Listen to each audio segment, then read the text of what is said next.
Hello, I'm Dr. Ron Charles. Thanks for tuning in to the program today. We're talking about Jesus and what has been classified as the Sermon on the Mount.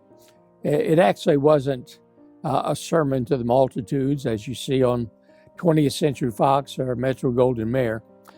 This teaching, called the Sermon on the Mount, was given to Jesus' 6 disciples at the time. You had Philip, you had the Nathaniel, Bartholomew, you had Peter and Andrew and James and John. And so you had these 6 first called disciples. Now these disciples had certainly been under the influence of the teachings of the Pharisees and religious leaders up to this point. But now they were going to join Jesus. They were going to go with him as he went out to do his ministry, as he healed the sick, as he taught, as he showed the world a brand new method, is that love is what is more important than anything else. Love and acceptance, forgiveness, something that the Jews were not familiar with. They hadn't forgiven anybody since the time of the kings. And so now Jesus was saying something that hadn't been preached in centuries to the Jewish people. But Jesus said, this is how it must be. This is how I live. This is how I teach. And if you're going to be my disciple, then you too must adopt it. And we see this very first teaching to these first disciples on this sermon that we call the Sermon on the Mount. It was a teaching to them. Now, initially, Jesus told them what he expected from them. This is my philosophy. This is my way of looking at things, my way of life. And now, not only do I want you as my disciples to adopt this, I want you to believe in it. I want you to accept it into your life as your way of life also, not because I'm demanding it of you, but because you know that it's the right thing to do. And so he taught them initially with what Jesus felt. He said, blessed are the mournful. Blessed are those who seek after righteousness. Blessed are the peacemakers. All of these things were totally contrary to what they had been taught by the Pharisees and by the religious leaders of the Jews. Jesus was opening a brand new book to them, a brand new book that was opened that they'd never heard of, never seen, never even thought about. But here Jesus was living it, and they were going to do their best to do the same thing. Now, after Jesus introduced them to his own philosophy, then he began to talk to them. And he says, to my Father, you are the most precious thing there is. And he used the analogy of salt. Now, the salt analogy was quite effective, because at that time, salt was actually more valuable than gold or silver. The Roman military would go into countries, many of these countries, for the purpose of seizing salt mines or exposed salt flats. As a matter of fact, when Julius Caesar invaded what is now the country of Austria, he did so for the primary purpose of seizing the salt mines of Hallstatt, Austria, and because salt by them had become an indispensable commodity. Now, salt really came into its own under Alexander the Great. Alexander found out pretty quickly that if he fed his soldiers meat before the night before a major battle or the day before a major battle, that his soldiers would have more strength and they would have more ability, they would have more stamina on the field. And so on the day before or the night before an impending battle for the next day, then he fed his soldiers meat.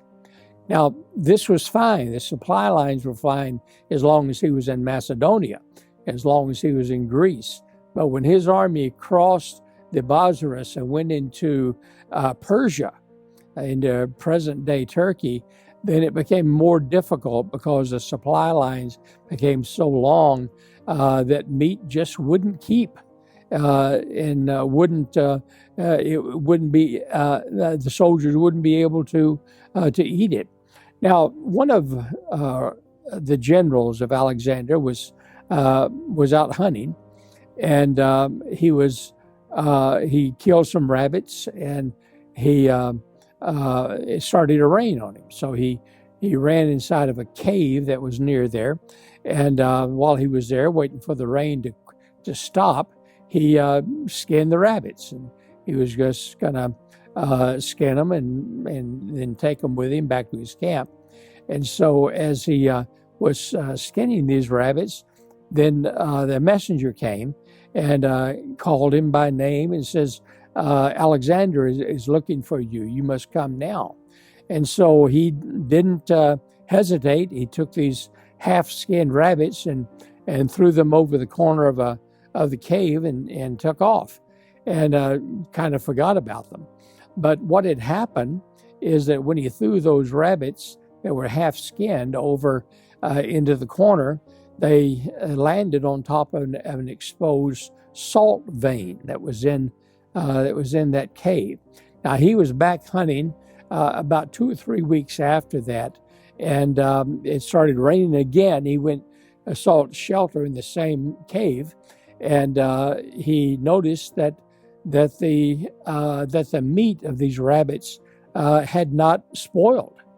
They seemed to have been drained of their blood, but they weren't rotted, they weren't spoiled, they weren't decayed in any way. And that's how it was first discovered by mankind that salt was a preserver. It pulls the blood out of meat and preserves that meat for extended periods of time. Well, Alexander began to do that, and he marched all the way to India and laid siege to India, and then came on back to Babylon. That entire route, every day before a major battle, he would serve his army meat, and that meat that had been preserved by salt was a great asset to this battle plan that Alexander developed. Well, by the time the Romans came on the scene 300 years afterwards, then salt was no longer something that was a privileged class. It was no longer something that only the rich would have. Kind of like today, 100 years ago, an icebox was pretty standard in homes. A refrigerator was not even heard of. By the World War II, refrigerators began to take the place of ice boxes, and but even then, it was considered a luxury. Ice boxes was still the main way of preserving the food. The refrigerators were fantastic, but they were kind of for the privileged and those who could afford it. But nowadays, a refrigerator is mandatory. Even the most poverty-stricken of people would still have a refrigerator in today's America. This was a case with salt. By the time the Romans came on the scene, salt was no longer a luxury. It was no longer something that was only used by the rich and was kept by the rich. It was now everyday use, and it was mandatory for daily involvement with families all over the Roman Empire. And so salt was in great demand. And in many instances, salt actually had more value than gold or silver. So Jesus is telling his disciples, you are more precious than gold and silver in the eyes of God. You are salt. You are the most precious commodity in the world, and certainly the most precious to me. But at that time, the largest exposed source of salt in the world was the salt flats of the Dead Sea in Judea. Presently, the Dead Sea still is the most salty body of water in the world. And so what the Romans did, what Augustus Caesar agreed to, and what Tiberius Caesar continued to agree to, is that if the Jewish people, the Judeans, would gather up salt and ship that salt to Rome, then they could pay 1/2 of their tax liability to Rome in salt. It was a good deal for the Judeans because it was free salt. All they had to do was load it up and ship it off. And then Rome would cut their tax liability in half, which they did do. And so the Judeans were quite active in harvesting this salt and sending it to Rome. And what Rome would do is they would wait until they had a number of ships that were in dock in Haifa or in Joppa, Caesarea Maritima, and they would wait until they had maybe 8 or 10 or 12 ships to ship in a caravan to Rome. And so what would happen is that the Judeans would load the ship up with salt. They would cover it to protect it from rain and such, and then they would then go to the next ship and do the same thing. Well, these zealots that were in the Galilee who hated the Romans and wanted to do everything that they could to sabotage anything that was Roman would sneak under the cover of night, and they would go underneath these covers where the salt was located on the ships while the ships were parked in the harbor, and they would mix dirt in with the salt. Well, the Romans didn't know what had happened, and so on the way to Rome, these caravans, then the salt would begin to have a chemical reaction with the dirt, and this is what is called the salt losing its savor. By the time the ships got to Rome, then the salt had too much dirt to be any good for salt, and the dirt had too much salt to be any good for dirt. And so what Jesus is telling his disciples is this. He says, you can't compromise. You can't bring the world into your preciousness.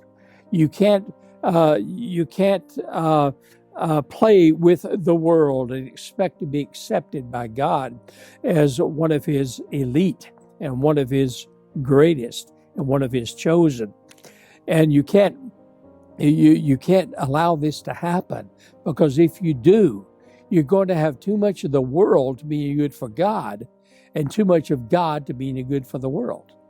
Now, at that time, Rome was building roads all over the world. And they discovered that if you lay a layer of this dirt salt down in the roadbed, that grass that would normally grow up into the road would be stopped. And the grass would not grow up into the road and would not weaken the road and cause the road to crack and develop holes in it. And so what Augustus Caesar began to do is he began to initially, they would just dump this salt dirt mixture over into the sea. But as he discovered a good use for this, he would put a layer of this salt dirt mixture in the roadbed, and it actually would stop the grass from growing up into the road. And now these roads not only would last for months, but last for years. As a matter of fact, I've even traveled on Roman roads myself that were built 2,000 years ago and are still being used today. And the reason why they're still being used, because the elements have not destroyed it because of this layer of salt dirt mixture. And so actually, Jesus was absolutely right when he says that salt that's lost its savor, is good for nothing, and to be thrown out and to be trodden underfoot of men. And that's exactly what it is. Trodden underfoot of men as a roadbed on roads that men travel on. And so Jesus is telling these disciples, guys, you know how I feel. You know my heart. You know the things that I live by, the principles that I adopt, and not only adopt, but live by. But now you need to know something. Because you are my disciple, because I have chosen you, you are indeed the apple of God's eye. You are more precious to him than gold and silver. You are the most precious thing there is on the earth. But if you compromise that preciousness with the world, if you compromise your beliefs, you compromise your ministry, if you compromise your position and bring the world into it, then you're going to lose your preciousness. You'll have too much of the world to be any good for God, and you'll have too much of God to be any good for the world. You'll be worthless, and nothing would be good for you other than to be run over by everybody. And so just don't do it. Keep yourself pure. Do not compromise. And then there was Herod the Great would build warning cities all over the Judea and the Galilee area.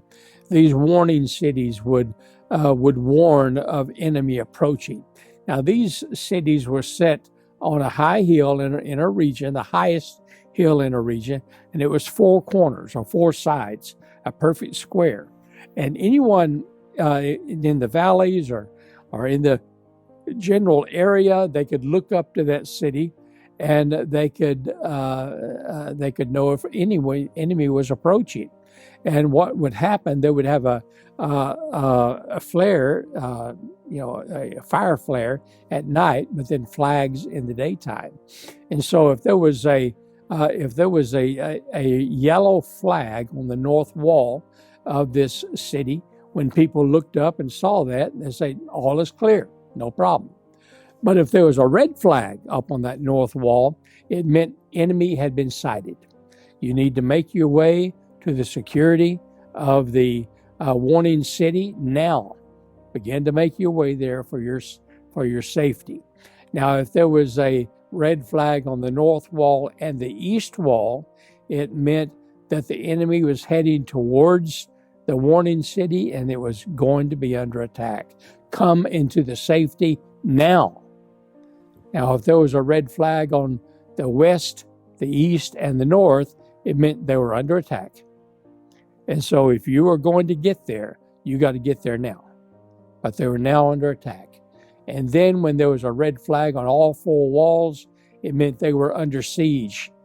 Gates were closed. You can no longer come into the safety of the city. Find safety someplace else. And then when a black flag was raised on the north wall and the other red flags came down, it meant the city has fallen. And so the warning city had a specific purpose. They also had privileges. If you lived in that city, and if you wanted to live in that city, you were tax-free. You didn't have to pay taxes to Rome or to anybody. You also received stipends from the Roman government as payment. You were a Roman citizen, and that citizenship passed down to your children, even your grandchildren. And so you had those great privileges, but the privileges came with responsibility. And the responsibility was to warn of danger, and then those that came and sought security in you or in that city, you had to take care of them and to protect them. Jesus is telling his disciples, says, you guys are that warning city set on a hill.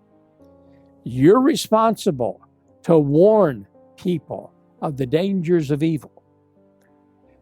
You're not only do you warn them, but when they come to you to ask questions, to seek help, to seek security, you have to be there and give it to them.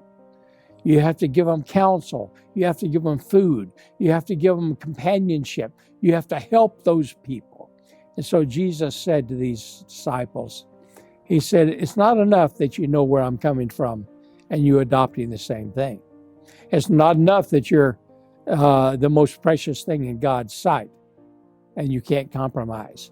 But you also can't hide. You are my disciple. And as my disciple, people are going to know that you believe the same thing I believe. And so you can't hide. If you are going to reap the privileges of discipleship, then you also must know the responsibilities.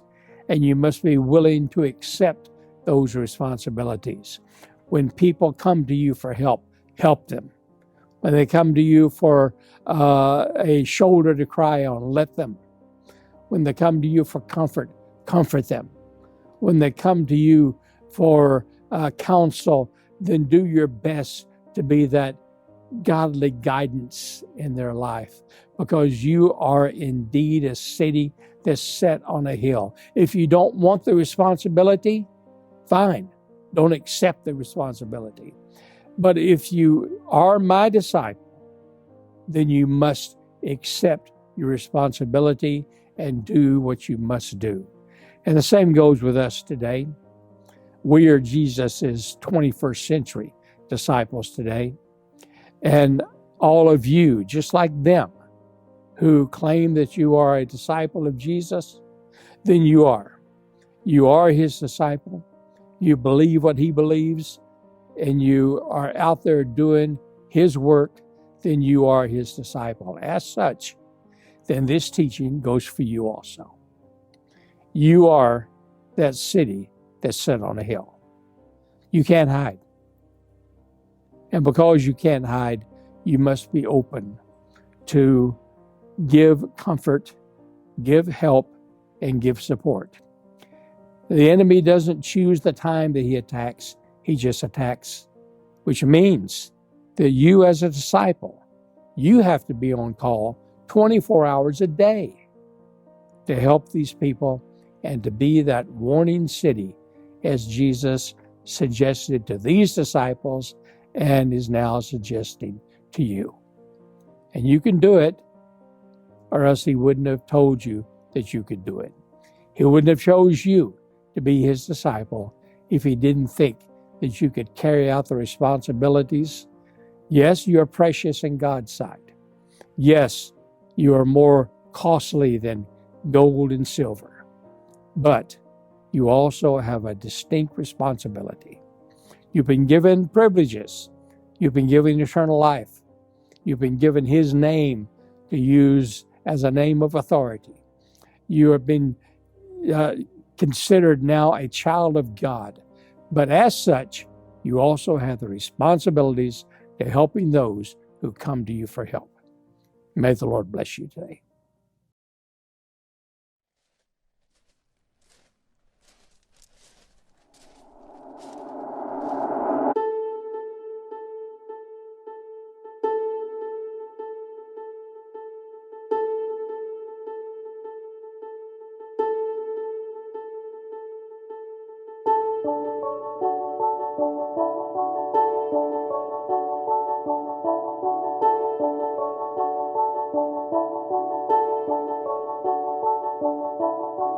Welcome to Canaan, a small indigenous community here on the west coast of Colombia. In recent years, Canaan has grown tremendously. The people here have a heart for God and for sharing His love. This is where the Cubit Foundation does their work.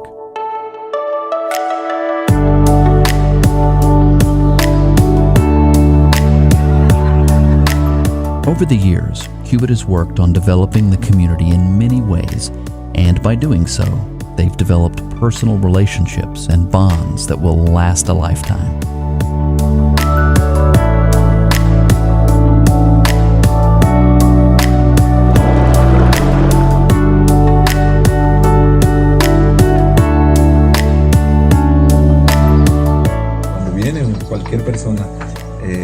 del extranjero, pues lo recibimos con mucho amor, recibimos con mucho aprecio, con mucho afecto, porque sabiendo que si esta persona vive tan lejos, no nos conoce y nos viene a visitar, eso para nosotros es muy satisfactorio y toca mi corazón de una manera especial.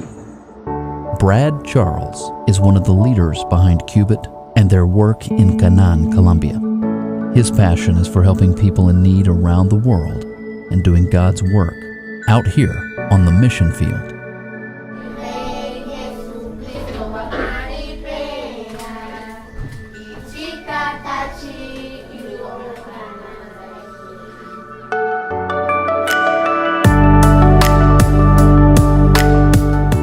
The Cubit Foundation has done some incredible work here thus far, and God's presence is truly evident.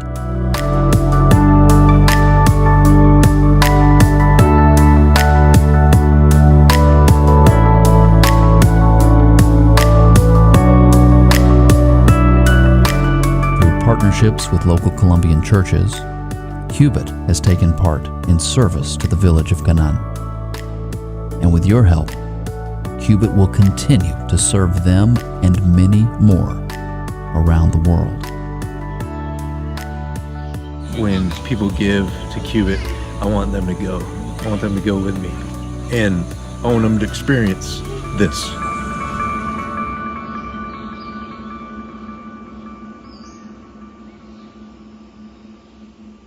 Lo imposible para el hombre es posible para Dios. To find out more and to become a part of what Cubit is doing here in Colombia, log on to cubitfoundation.org. That's cubitfoundation.org.